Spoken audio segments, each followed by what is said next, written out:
Good evening, everybody. 2 live streams in one day. I'm spoiling you. Welcome back, and hello to the wonderful Mark Fisher. How are you doing?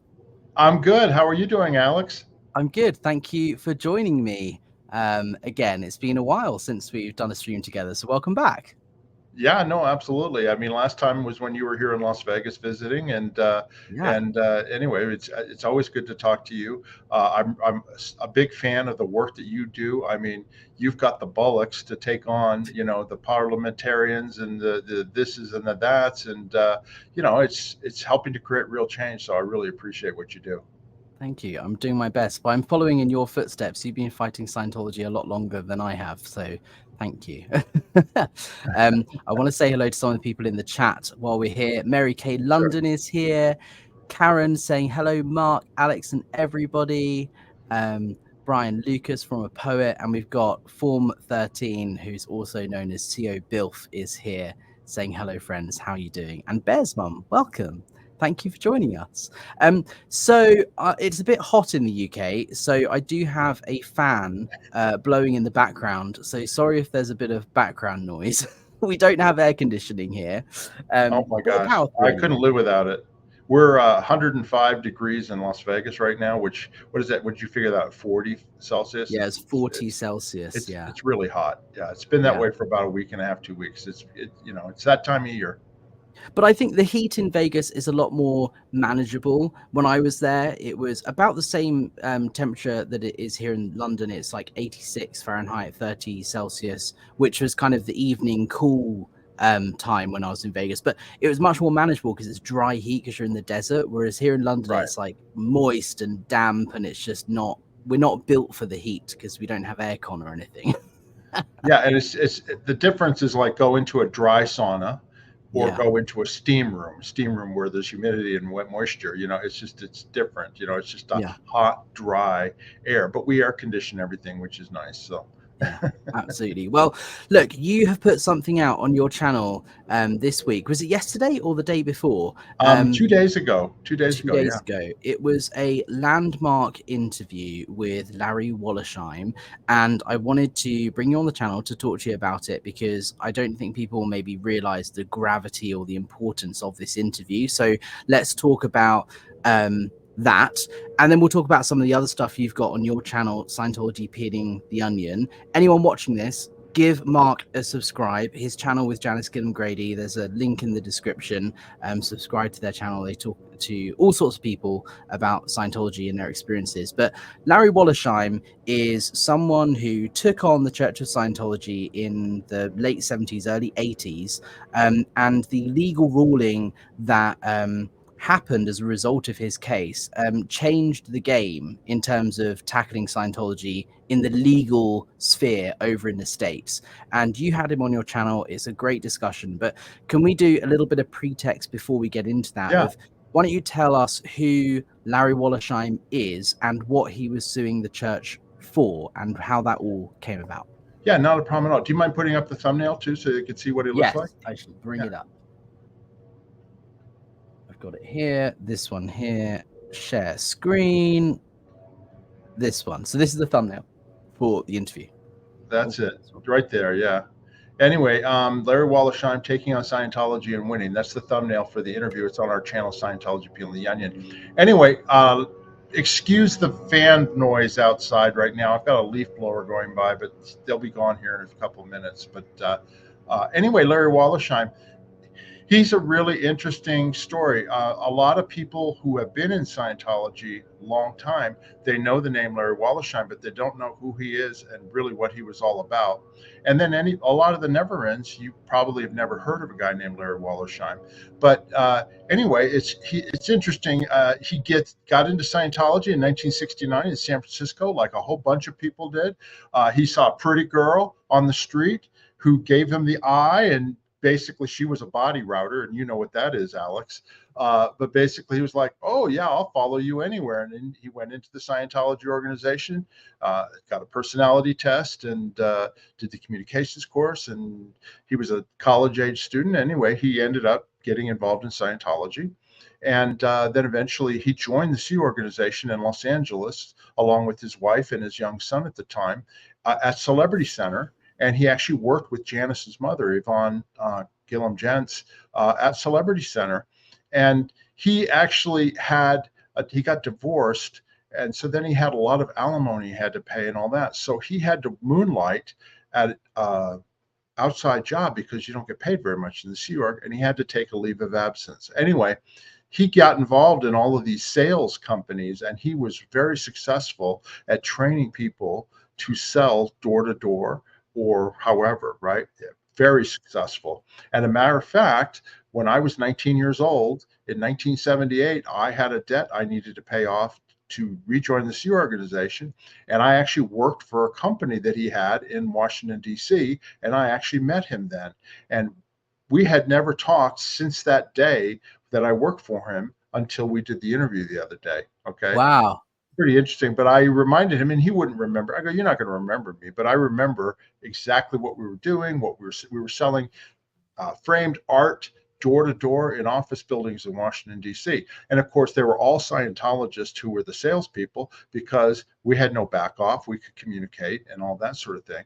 And his sales pitch was very much what they call big league sales, which was a book that Scientology trained all their registrars on, but also it involved reach and withdraw and different things, mystery sandwich, things like that, that would get people to buy these pictures. And I was able to make a lot of money and pay off my Sea Org, my debt to go join the Sea Org. Anyway, so he became very successful with that. He then, because he had a lot of money, he was signed up to go to Clearwater and do his L levels, L10, 11, 12, right, which are higher level processing delivered only in Clearwater. But then Ned for OTs came out in 1979, which was the new OT4. It was the new discovery. It was like the biggest thing that ever happened in Scientology because everybody wanted to get on what was called Ned for OTs. And Ned means New Era Dianetics for OTs. Well, he went to the Flag Land Base, and he was one of the first people who attested to completion of Ned for OTs. And I'll never forget, I saw him give his success story in the reception area of the Fort Harrison. Anyway, shortly thereafter, he continued getting auditing, but he started having psychological and mental problems from that processing because it involves the BTs, body thetans, and clusters, and the things that OT3 addresses and all that. And he started having problems where he was having trouble with his identity. Okay. Mm. So anyway, he was going crazy. He literally was pulling his hair out and having a real tough time. So he left with his girlfriend at the time and took off and was gone for like 6 months to recuperate and recover. And by the time he recovered, he decided that the problem wasn't with him, it was with what was done to him. So he decided he wanted to sue Scientology. And he got in touch with a really, really top-notch attorney in Los Angeles who had represented a guy named Jerry Armstrong. And they filed suit against Scientology, which was unheard of at the time. Basically, he was taking them on for the mental abuse that he went through the processing. So anyway, so you'll get the details of that background story on our video. And then just to briefly mention it, he had ended up winning in 1984 or 85 a $30 million jury awarded judgment against Scientology. Okay. He was awarded $30 million at that time. And I did the math today on my phone, on the computer. The equivalent of $30 million today in today's dollars would be $90 million. Okay. With inflation. So it was a huge award. And of course, I was working for David Miscavige at the time. And I'll never forget when that judgment came down. They had a meeting in his office and all that, and they decided that they were going to do another protest crusade like they had done in Portland, Oregon the year before that got another large judgment overturned or declared a mistrial. So we're going to do that in Los Angeles. And Miscavige came up with the term "not one thin dime for Wollersheim." not one thin dime for Wollersheim.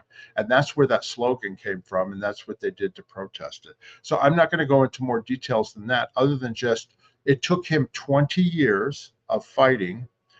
That judgment got reduced by a judge down to $9 million, and then it was in appeals at several appeals courts in the U.S. and then eventually the Supreme Court. And it took over 20 years for him to finally receive his award in 2004, and it was just over $9 million at that time period. So Yeah. he actually fought Scientology and actually won. And Mm. he's one of the first people to ever do that, to actually take them all the way to court, win a judgment, and then eventually get paid. So he got a lot of thin dimes. Yeah, and I think this is why Wollersheim is such a key case, because he didn't, Scientology will do anything to avoid being sued, and they will offer settlements. They'll try and quash it as much as they can. They'll offer you loads of money. But Larry Wollersheim said no, and he took it to court, and then he won the 30 million judgment. But then Scientology weren't done, because they went on with the appeals, and like you say, it went on for another 20 plus years.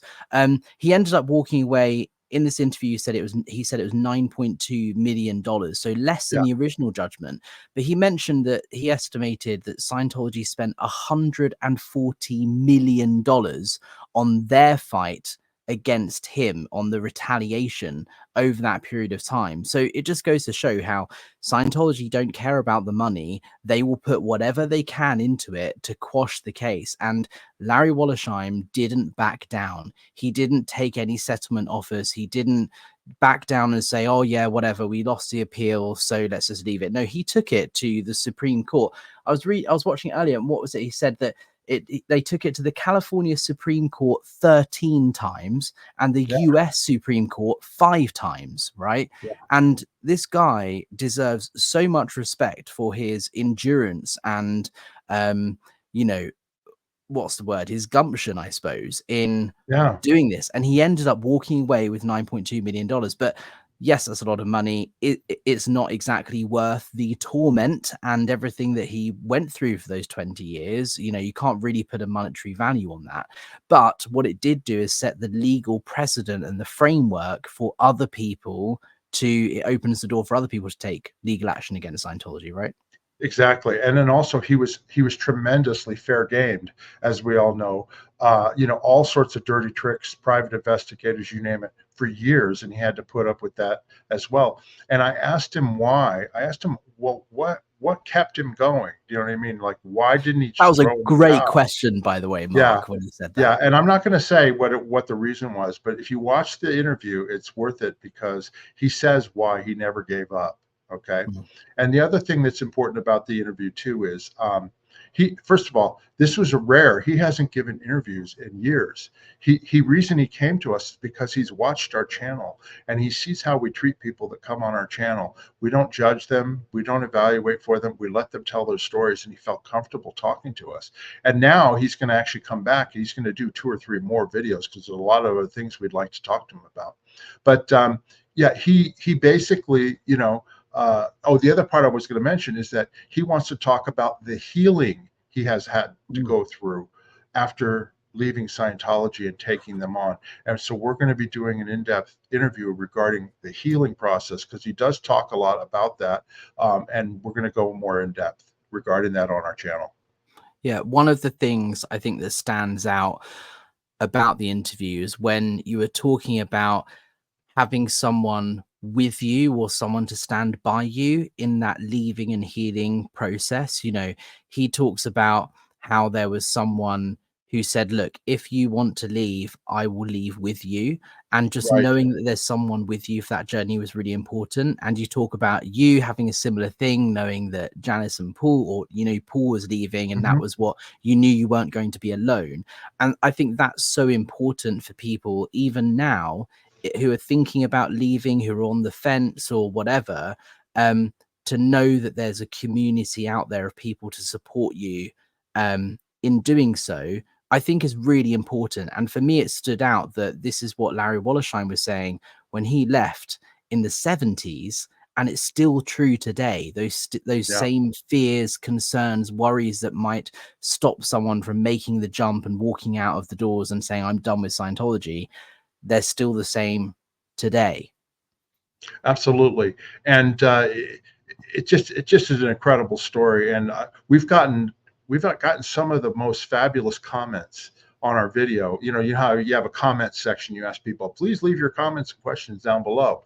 We had like a ton, way more comments and questions than we have on any of our other videos, right? And there's Larry and us there. Anyway, but people were coming out who'd never commented before. I mean, we had one gentleman who used to be in the Guardian's office in the 70s and 80s. He commented about, oh, this was very healing for him, and he was really happy to hear the story. We had quite a few people who were involved in the protest against Larry Wollersheim, and they knew nothing about him. And they were like, God, it was really great to actually hear and see who we were Wow. talking about. Because Scientology and David Miscavige, they painted him as the devil. You know what I mean? And he's Yeah. actually not. He's a very nice guy. He's very accomplished. And so it was nice to put a face and a story with the name. And that's one of the things I wanted to mention about our channel, not to blow our horn or anything like that, but basically we're trying to tell the history and the stories of Scientology. Why? Why is that important? Because there's a lot of people who have left over the years that are still stuck in it, meaning mentally, that why they're confused. What happened? Why was I sent to the rehabilitation project for it? Why did this occur and all that? So by getting people to actually compare notes and tell their stories, it's helped healing a lot of people who used to be in the Sea Org and used to be in Scientology. But also the other factor of it too is that we have people now that we're learning that are under the radar that are still in Scientology watching our shows and reaching out to us and telling them that it's helping. And I'm sure it's the same with you, Alex, with your channel and what you're doing in the UK. Yeah, absolutely. I think it's really interesting for me to see the number of people contacting me, some anonymous, some not anonymous, but not ready to speak out, that are saying, I've seen your videos and it's encouraged me to just give you a bit of information or reach out and say, hey, I just want to speak to someone who's been through something similar. And I don't know about you, Mark, but for me, that's what makes me feel like I've done a good job. When I get an email like that, I'm like, that shows I'm doing what I set out to do, and that is help people escape and leave. You know, for me, working in recruitment, I helped a lot of people get into Scientology, selling books and you recruiting them onto courses and that sort of thing. I feel it's only right that I help people get out. And yes, there's the public exposure and public awareness aspect of my activism, but the main thing is helping people escape and leave and making sure I'm doing what I can to help those people. And every single message I get that says something like, I'm not ready to leave, but I saw your thing and it got me questioning, or I'm thinking about it, or how do I contact this person? I've left, but they haven't. That is what gives me the motivation to keep doing what I'm doing. Right. And I'm sure it's the same with you. Oh, absolutely. I mean, when we hear stories and comments like that, it really bolsters why we do this. Yeah. Another example I just want to mention. I told you beforehand. We did 3 interviews with a gentleman who used to be L. Ron Hubbard's auditor on the Apollo in the early 70s, and he left Scientology. When he left, he was married to a Scientologist, and they had a daughter. Right. Well, the mother still had the daughter, and the mother did not want to leave with him, so they disconnected from him for years. Well, the daughter, who is his granddaughter, is now a full grown adult. She saw our video interviews with her grandfather on our channel, and then contacted her mother, who no longer was involved with Scientology, and said, Mom, you've got to watch these videos. With your father, you've got to see these things. So she watched the videos, and then she reached out to him and reconnected with him after Wow. over 40 years. And they're now in connection and rekindling their relationship. So, my message to people out there is that your story is important. If you've got people that are still in Scientology and you want to reach to them, reach out to us. We'd be happy to tell your story, because you never know who's watching and who's listening. Yeah, that's incredible. And I think one of the things in the Larry Wollersheim video that you were talking about was the process of healing and recovery and what he went through. And what he said is he was with Margaret Singer, who that's a whole nother video separately, but Right. she helped him with his exit counseling and stuff. And she said something along the lines of, you have the best way to heal is to understand what happened to you. And that education aspect is so important to the healing, the recovery. And that's one thing I loved a lot about my trip to see you and Janice in Vegas, was learning and hearing about all these stories about what life was like in Scientology before I even was born, right? And hearing about what life was like on the ship and learning about the history of Scientology helps frame in my mind how we ended up with the Scientology we have today. And that helps me understand better what happened to me and my recovery journey. Therefore, I think education, not just learning about your story and what happened to you, but also the history of Scientology, is really important because it frames the picture almost. Hmm. And that's what I Yeah. love about your channel, is you speak to people who haven't spoken out in years or who haven't spoken out before, and just getting them to tell their story of, you know, life in Scientology in the 60s, 70s, 80s. It's still relevant today. And I think it's really important that those stories get told before they're lost to time. Yeah, and almost one for one, they all ended up with some form of abuse, some disconnection, some form of abuse at the hands of Scientology or Hubbard or whatever. I mean, it's just, those stories are important to be told as well. Can you put up that other thumbnail of one of L. Ron Hubbard on the run? Yes, here we go. This This is one another here. video that we recently did, and I'd never heard this story. This was Janice and I did this. This is part of her L. Ron Hubbard Messengers, and it was part 9 in the series, right? And she talked to some people that were on the run with L. Ron Hubbard in 1977 after the FBI raided Scientology for infiltrating the government. Hubbard immediately went on the run and into hiding with 3 of his messengers, 1 male and 2 females, right? And they literally left the base in La Quinta, California, and went to a motel in San Bernardino. Uh, they dyed their hair, cut his hair, cut their hair, went incognito, right? And Hubbard said, I'm a master of disguise." That is a photograph of L. Ron Hubbard, not a meme. That is a real photograph of him in disguise, quote unquote, with a hat with hair in it and glasses. But you could tell, oh, that's L. Ron Hubbard with a goofy hat and a wig on, but he thought he was a master of disguise. Anyway, they ended up in Sparks, Nevada, which is outside Reno. That's why the map is there. And Janice tells these stories because she talked to the messengers who were involved with it. And they're unbelievable stories in terms of what they were doing when they were in hiding. They got $50,000 in cash that they had to drop off at a movie theater in downtown LA. And anyway, it's just an amazing story. But it made me realize, and I said to Janice, I said, Hubbard put you guys in danger. That was completely dangerous what he did to you guys. I mean, not the Janice, but the ones that were there, right? Because they went into hiding on the run, and he was potentially a fugitive from the law, okay, because they'd just been raided, right?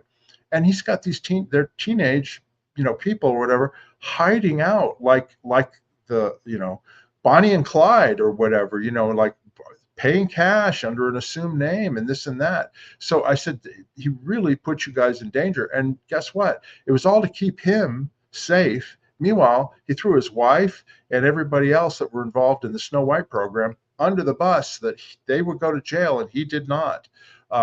Anyway, it's a pretty amazing story, but that's another video that we did on our channel. And we've done other ones too. We've interviewed L. Ron Hubbard's personal butler, who then became his personal communicator. We've done his auditor. We did a show on David Mayo, who's another major name in Scientology. So we have all these different videos, and I know there's a lot to watch for our viewers out there. But if you're really interested in stories that I feel are interesting, you may or may not, check out our channel. I'm trying to put them in playlists, and I think you'll find that they're very interesting. And for any of the never-ends or new people watching, I think you'll enjoy it. It's our Scientology Peeling the Onion channel. I just wanted to mention that. Yeah, I think what I love about these stories is not just it's interesting history and learning about these things, but the little Easter eggs, I suppose, that you pick up from hearing these people tell their stories who were actually there. You know, like for example, this picture of LRH. I've seen this picture before, and I've always looked at it and said, oh, yeah, it looks like he's, you know, pretending to be in disguise or something. But I never thought that it was an actual thing. I thought it was just him goofing around, or that was just him, how he looked one day. And to hear that, no, that is legitimately a picture of L. Ron Hubbard believing he was disguised, is just hilarious. The fact that he actually believed it. Like someone said here, Joe DeCeppo. Oh, hi Joe, how's it going? And she said, lol, that hat and glasses, nobody will ever recognize you, Ron. Like it's childish. Like it's not like he's not even trying. It's clearly L. Ron Hubbard. It is. It's really funny. You know, it's like they're not going to. He was tells the story of he was telling Pat Broker, well, the way to change the shape of your face is stick cotton up underneath your upper lip, and that'll change the form of your face. You know, I mean. It's a pretty it's an interesting story, an interesting video, but again it comes back to abuse because we talk about the fact of Snow White and L. Ron Hubbard infiltrating the government, and we all know he was involved in it because there's nothing that he was not aware of and involved in. But anyway, it's fun doing those shows and as well as telling the abuse stories and that type of thing too. You mentioned Pat Broker there. Obviously, for those Mhm. of you watching this who don't know who that is, long story short, like very long story short, when L. Ron Hubbard died, Pat and Annie Broker were supposed to take over the leadership of the church, and Dave Miscavige essentially threw a coup and took control. And Pat and Annie went on the run, and Scientology proceeded to spend millions of dollars following them for the rest of their lives. Um, Pat, am I not right Annie. in Annie's thinking dead. Yeah. Annie passed away, but Pat is still Yeah, alive? that's right. Yeah, no, Annie never left. They managed to split them Oh, right. apart, and Pat left, and then they spent over $25 million for two private investigators to follow him day and night for over 20 years.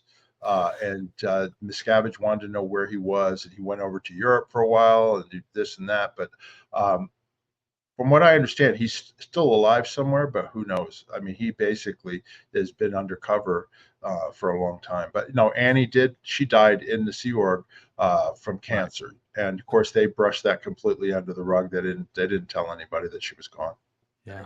Well, that's firstly, that's really sad. I thought they left together and No. and Annie passed away, but no, okay. But my question to you before we move on to some more of the videos you've been doing on your channel, Hmm. just what do you reckon? Like, obviously, Pat Broker is going to be very elderly now, and he hasn't spoken out this whole time. And from the reports that I've been reading, you know, it seems like Scientology stopped following him with PIs, or at least they backed down a little bit. They don't perceive him to be as much of a threat as he did when he left.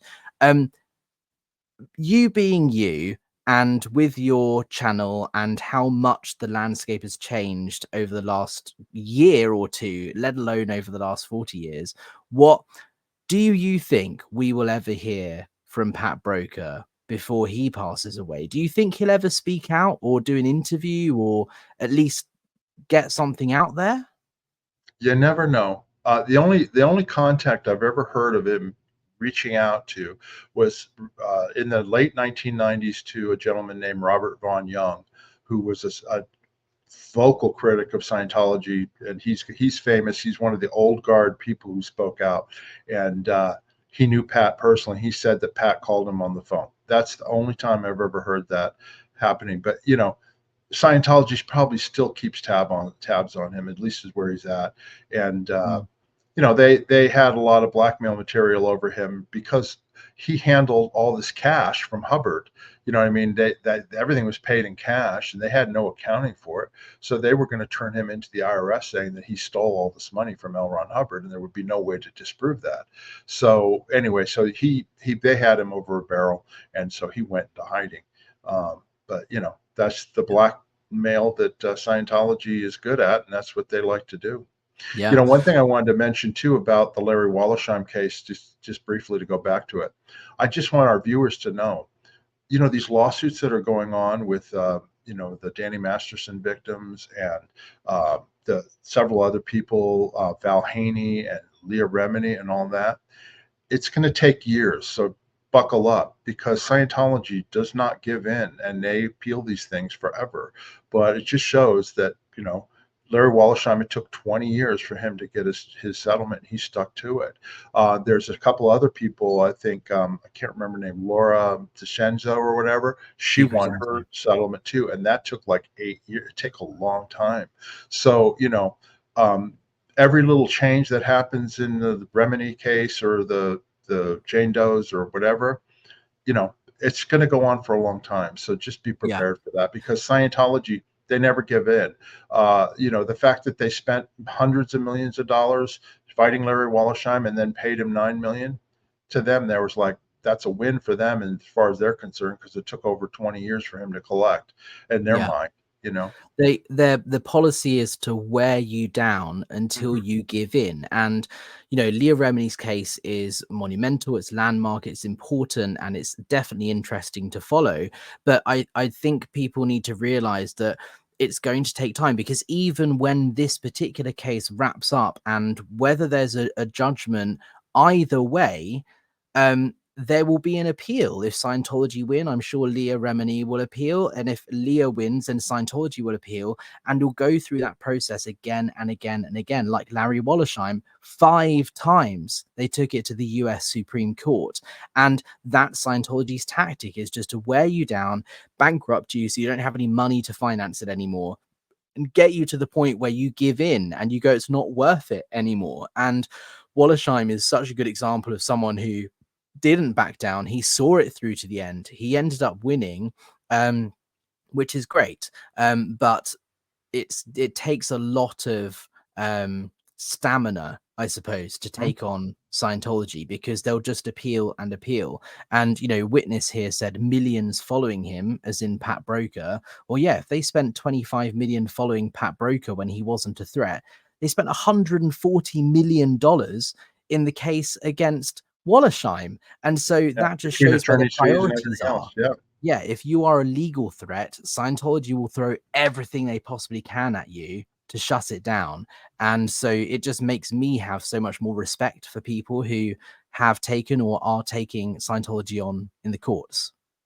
The other thing I wanted to mention too, there is somebody who has been having success in getting settlements from Scientology, and that's attorney Graham Berry, who has taken on a lot of these people who had their credit cards charged up, and false credit cards and this and that, and he actually has been getting settlements from Scientology left and right. So there are people who take them on, like Graham Berry, who have been successful in handling smaller claims. But we're talking smaller claims, not ones regarding harassment. The ones with the actual credit cards and all that, that's a financial crime, and that's a financial thing. And so Scientology, they just want to brush those aside so they pay off the judgments and make them disappear. It's different though when you're going after them for harassment, or that the Scientology processing, messed you up, mentally, which is what, Larry Wollersheim's lawsuit was about. So anyway, I think that's the thing, like when Larry Wollersheim took on Scientology, there was no precedent. There wasn't decades of people taking on the church beforehand. He was kind of a bit of a what's the word, a trailblazer, I suppose, because he was like, I'm taking them on and I'm doing it because it's the right thing to do and that's what I want to do. Now there are so many cases and examples of people getting their money back with the help of Graham Berry, or harassment cases ongoing. Like, it's a much safer environment now for people to come out, speak out, share their story and share their truth than it was way back then. And I'm not saying it's all, sunshine and roses. Like, it is still a challenging environment, as Scientology will still fair game people. However, there's a lot more of a community, a lot more support there, and legal precedent now. So I hope that encourages people to follow whatever actions they want to follow now, because of people like Wollersheim. Without him doing that and being the first to, or not the first, but one of the first major wins that took 20 years, there's now legal case to back up whatever your fight is against Scientology. So without him, we wouldn't be where we are now, right? Yeah. And we're going to be doing more interviews with him. Janice is out of town right now, but when he gets back, she gets back, he's totally willing to do. He told a story about a guy named Eddie Walters. We're going to do a show on that. We're going to do a show about the healing. That's very important to him, the healing he's gone through from Scientology and through all of this. And we're going to do that. Plus, he's got other stories that we haven't really even gone into the details about the fair gaming or anything like that. So, stay tuned. Larry's going to be speaking with us. And like I said, he's not really spoken out with anybody else before. Yeah. And we have a lot of people like that on our channel. I mean, we had a guy, Roger Bogswaba, who talked about the ban in Australia. He got Scientology in the 1950s. He's 88 years old, and he's still following his spiritual trail after leaving Scientology. He's an interesting character. So, we have quite a few people that have reached out, and we've got told quite a few stories. And what we try to do is we try to do 2 shows a week. Every once in a while we'll do a live where we can get viewer questions and stuff. But mainly we've been doing the 2 shows a week, and our calendar's been full up. We've got people we've got to go back to who still want to finish telling their stories. So I bet. Before we move on to the next video that you want to talk about, I want to bring this question up here from Ryan M. Okay. You may not know the answer to this, but question, did he get 9.2 million net of lawyers' fees, or did he have to pay his lawyers out of that? Did he say how much his lawyers' fees were? He didn't say that in the interview. No, he didn't say it, and I didn't ask. I'm sure he had to pay the lawyers out of that too. You know what I mean? Yeah. But I don't know. I don't know whether it was 9.2 plus lawyers' fees or whether it was included, but either way, it's not about the monetary value. Like Larry Wollersheim was saying that, yes, 9.2 million is a lot of money, but it was 20 years of constant harassment and Plus, pain. it wasn't. He didn't have the same lawyers the whole time. He kept Yeah. having to change lawyers as well. So, like the stuff that's going on right now with the Jane Does and their attorneys and all that, that happens all the time in lawsuits. Attorneys come and go, and you get somebody else to take it on. Yeah, absolutely. I want to say hi to Terry as well, who's in the chat. Good to see you, Yeah, Terry. hi, Thank Terry. you for She's a joining. member of Terry's my awesome. channel. She's a member So of our am channel. We love her. And she came to visit us in Las Vegas, her and her husband, and Janice and I went to dinner with them at Blueberry Hill, my favorite place to eat. And they're wonderful people. Hi, Terry. Well, talking of people coming to visit you in Vegas, you had a special guest come to visit recently. Mark Headley came to see you. Do you want to talk a little bit about this? Absolutely. This is on my other channel that I kind of do for fun called Las Vegas Travel and More. And I really would like people to subscribe to it and watch the channel because I do a lot of fun stuff on it. I've got 738 subscribers, so I'm almost at 1,000 subscribers. So if you're watching, even if you don't intend to watch, I really would appreciate you guys to subscribe, and it'll be notated down below in the description. Yeah, there's a link down below. Yeah, but Mark and Claire Headley came to town with their son Grayson, their youngest son, and called us up. And so Janice and I met them for dinner, and we had a great time talking to them. And then the next night, I met Mark and Grayson just one-on-one. We went to a Chinese restaurant that was really fantastic, and then I did a video last week. I did an interview with him, and we didn't talk about Scientology at all. It literally was about his travels, coming to Las Vegas, what he's doing, his hobbies, fishing. He and his boys have gotten into fishing. We talked about that. We talked about podcasts he likes to listen to. And it's just sort of my Las Vegas Travel and More channel. It's not Scientology based. It's more like you're learning about people and what it is that they like to do and see, and about travel. I've had my friend, Mr. Alex, on the channel as well, and we did some fun things as well. But anyway, Mark Headley, he hasn't been doing videos for some time. He's just putting out stuff because of all the drama that's been going on, and he's been busy with his business and all that. So I just wanted to put out a video where we just talked about fun stuff and not all the noise, because regardless of what you think about that whole thing that happened with the Aftermath Foundation and different people and all that sort of stuff, Mark and Claire Headley are my friends. They're Janice's friends. We've known them for years. And we are not going to disconnect from people because of something that they may have done wrong, or mistakes that have been made, or whatever. We've all made mistakes. I've made several terrible mistakes in my life, but you know what? I just keep on keeping on. And I have friends that have stuck with me. And it's really important that we do stick with these people. So I hope this video gives you an idea of what Mark Headley is really like, because he's what you see on the screen is how he is in person. He's extremely funny. He's very personable. His sons are all wonderful people. He's raising great kids. Claire is a wonderful person. And the things that they've achieved in their life after being in Scientology all these years and going through the abuse and the fair gaming that they went through, it's really spectacular. It's really a wonderful story. So I just wanted to impart that to people. Go to my channel, Las Vegas Travel and More. Watch my video with him, and then we've got the video with Alex on there too that you can watch.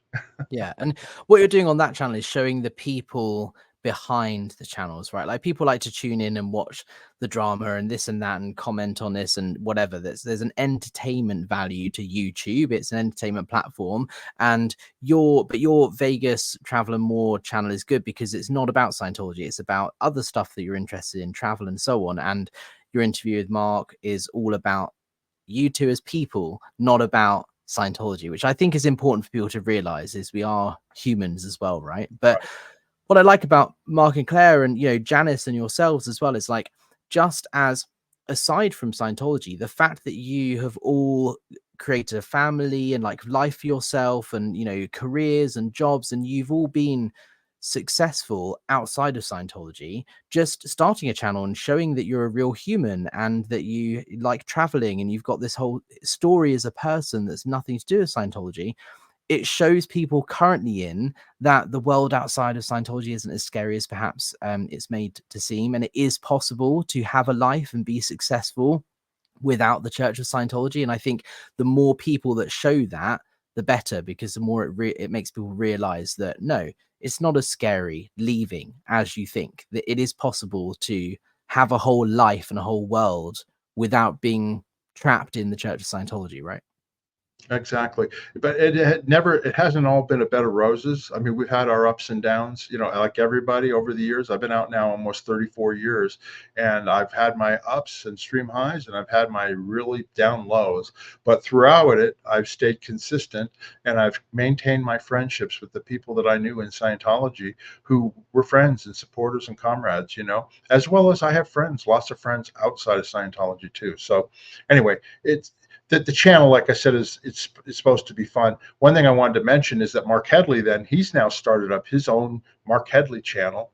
And just to give you an idea, he put up a video. He has a Tesla, and he and his son, they did a video driving on full autopilot in a Tesla up Pikes Peak, 14,000 feet in Colorado. And it's hair raising. It's 156 turns. There's no guardrail, and they did it hands free. And they just to demonstrate the autopilot on the Tesla. So it's kind of a fun thing. And then I just watched a little video he did today. They're getting into fishing, and he built this rack for inside their truck where they can put all their fishing rods. And he told me about it, and then he did a little video on it. It's really ingenious, and it's really a professional job. So anyway, that's what he likes to do. So his channel is about the things that he likes to do. So anyway. Yeah.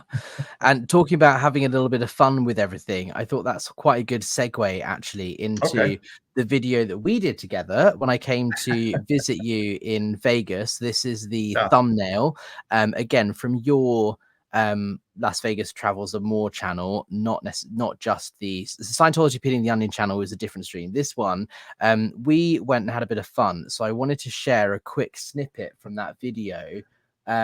It's only very short, but we played a little bit of a prank, didn't we?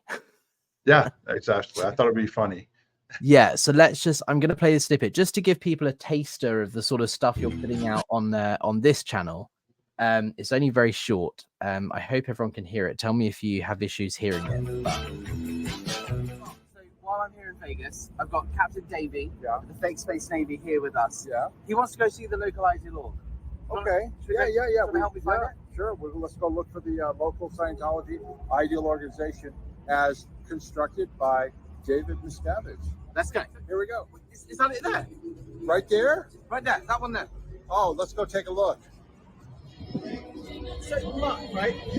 I went in and I asked for a tour of the information center, and Captain Davy's here to inspect the org, but they said it's not a Scientology building. It's not? No, but it looks like one. I see. It's the mob museum. I can see where you would be for Scientology, ideal organization, and for OSA, Office Special Affairs. I don't know how good the audio is coming across, but it was the Mob Museum, right? The Organized Crime Museum in Vegas. So we just had a little bit of fun with that, and I just wanted to share that with a taster of the different type of content you're putting out on that channel. Yeah, that was fun. That was fun. I thought it was apropos because OSA is really organized crime. So I thought that was, that would be funny. Absolutely. And of course, we did go to the actual ideal organization that was open several years ago, and it was completely almost empty. I mean, the parking lot could hold 300 cars. There had to be, what we counted, 14 cars in this huge parking lot. And then you actually went up and were doing a video, and they threw you out. I got kicked out. That was so much fun, but I had such a blast visiting you in Vegas, and and thank you for showing me around and all of that stuff. It was really, really good. Should we get through some of these comments that I've starred as we've been going along? Firstly, I want to say thank you to Chilled Granny for becoming a member. That's very kind of you. Welcome. I'm a member of your channel. Awesome. And likewise, I'm a member of yours. Yeah. Karen said here, you can take leave from the SEA organization. I think this was to do with Larry Wollersheim, I think. It was possible that if you had a situation like that or something that was going to impede what you were doing in the Sea Org, you would have to get approval to go on a leave of absence, and you were expected to return at whatever time it was. Yeah. And I think that's the thing. The policy, from what I've learned anyway, from speaking with you and Janice and other people historically, it was still harsh and controlling and everything. But it seemed like there was a little bit more leeway back in the day when you were in the Sea Org, if you needed to take a leave of absence, if you had a family issue, whereas now it's so much more militant than it was back then, is the kind of story that I'm gathering. Yeah. Yeah. Witness here said, aiding and abetting a criminal, they were in danger 100%. Yeah. Hi, Witness. Absolutely. Nice to see you here. Nermin Odkin saying, listening to Larry Wollersheim was so awesome. Yeah. I know you mentioned he just reached out having watched some of your videos, but like, did it take much convincing to get him on your channel, or did he just email and say, can I do an interview with you? Like, what was that? Actually, I think it was Janice reached out to him. Janice is the Oracle. She's got connections everywhere, and asked if he'd watch the channel. Oh, yeah. And so she invited him, and he said, yeah, I'd love to do it. And now he's really happy he did. He saw the video. He just actually took the video today and sent a link to it out to all of, he's got, I guess, a whole group of friends and followers saying that they should watch as well. So. Wow, it's amazing. And that's what I find. And I'm sorry. And then he also said too, that just talking, just like, how everybody we talk to, when we start talking about a story, all of a sudden memories start coming back. Oh yeah, well, I remember this. And oh yeah, I remember that. And that's how he felt about it too, because Janice told a really funny story about when she met him when she was a teenager, and they went to a motocross in Los Angeles, and I'll leave that for the video, but it's pretty funny. Yeah. And that's the thing, that there's a healing element to that too. The more people I speak to and hear their stories, and the more I talk about my story, the more you realize there are so many similarities, even though we're on other sides of the world and had very different experiences at the international base versus London. There's always things that kind of link it together, and you realize, no, I'm not alone. There are, the whole Scientology experience is overall negative, and whatever level of the organization you're at, and at whatever time period in the 50s, 60s, 70s, or even today, it's overall the same beast. It's a machine that spits people out and abuses them. And that's the thing that I find interesting, is it doesn't matter where you are in the world or when it was, it's still the same horrific stories of abuse, Yeah. Witness here says Graham Berry is awesome. I agree. I had dinner with him when I was in LA. He's a great guy, and great. Another person to meet was fantastic while I was over there. Ryan M is saying your interview with Wollersheim was amazing. Thank you, Ryan. And then Nermin here is clarifying it was net after deducting lawyers' fees. So it was 9.2 after lawyers, according to Nermin. So there we go. Thank you for clarifying, Nermin. Mark, is there anything else you want to cover before we wrap up here?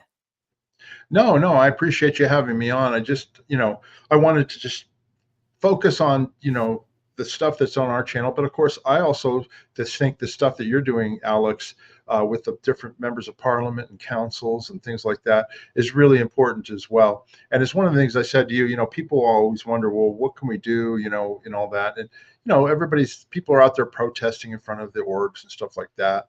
But, the stuff you're doing, it could be done in other towns. There's no reason why people, if they want to, they could go to their local councilman or city council and file complaints against the Scientology organization in that area. And you never know when you can get some traction. I mean, you've gotten quite a bit of traction over the work you've done, and I highly commend you for it, because you're a young man and you're not going to take it anymore, and so good on you. Thank you. Yeah, I mean, look, I've just been following my intuition and doing what I think is an effective way of going about it. And protesting outside the orgs is fantastic, and it raises public awareness, it stops people joining, and all of that stuff is helpful. There's also the legal stuff. If people sue Scientology, that all helps. That's a form of activism. And what I'm doing with politicians and stuff is also helpful. What I've managed to do is get 8 candidates standing in the election next week who have all agreed to support a parliamentary debate on Scientology. And the only way I've managed to do that is just doing the research, looking at who is standing in the constituencies where there are Scientology orgs, emailing them all individually and asking them questions and having conversations with them and just getting it on their radar. And we're now in a situation where there are politicians supporting the idea of a debate. And the only reason that's happened is because I just thought I should email them and see what happens. And so I encourage everybody to do a similar thing. Email the politicians in their area, email the councils, and ask what they're doing about the Scientology problem. And the more people that do that, the better, because it just gets the whole issue on more people's radar. It's not about the right way or the wrong way. It's about all the different prongs. It's a multi-pronged attack against Scientology, and all of the activism in different forms helps in different ways, So if you're watching this, contact your representative and ask for their help. The worst they'll do is say no. I was going to mention too, the Scientology ban in Australia, in Victoria, Australia in the 1960s, that was because of a politician, people going to a politician and complaining. And then they had hearings, and then it got banned in Victoria, to the point where they couldn't practice Scientology for several years, So we have a video on that too with Roger Bagswaba, the Australian ban. It's on our channel. But anyway, it's interesting. So you never know what could happen, Yeah, and it's always evolving, like Scientology was banned in Australia, but then it was kind of overturned, and now the whole UK operation is run through an Australian registered charity. And so there is an element of Australia that accepts and allows Scientology to funnel hundreds of millions of dollars through its country for the sake of UK parishioners, and it all ends up back in the States anyway. And the only way we're going to tackle this is raising awareness, because I bet most Australians don't even know that they are paying for or subsidizing the UK activities of Scientology, because they're a charity in Australia. And the more people that are outraged by that, the better. Like in the States, Scientology is tax exempt. So if you are a US taxpayer, you are subsidizing their behavior. $140 million spent attacking Larry Wollersheim.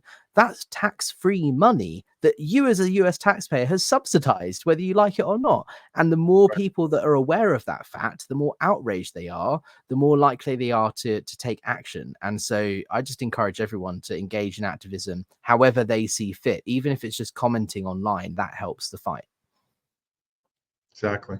So, Mark, thank you so much for joining me. This has been really good fun. And once again, thank you so much for showing me around Vegas when I was there. And I can't wait to get back out there. And if you're next in London, you have to let me know, and I'll show you around here as well. Guys watching this, subscribe to Mark's channels, Scientology Peeling the Onion, and also his Las Vegas Travel and More channels. The links are down below. Give him some love, show the love, and subscribe. And yeah, anything else from you, Mark, before we wrap up? No, that's it. I appreciate all that you're doing, Alex, and I appreciate all the people watching. and all the people commenting. If you have any questions or comments, ask down below. We check them all the time. So please do so. And we'll have much more for you. We're not going away. Scientology has never challenged anything that we have said or any of our videos. We've done over 200 videos in a year on our channel, and they haven't challenged anything. Why? Because it's the truth. I mean, there's nothing really to challenge, you know. Yeah, and we're not messing around, right? No, we are not messing around. Exactly. All right, thank you so much, Mark, and thank you everyone for watching. We'll see you on the next one. Bye-bye.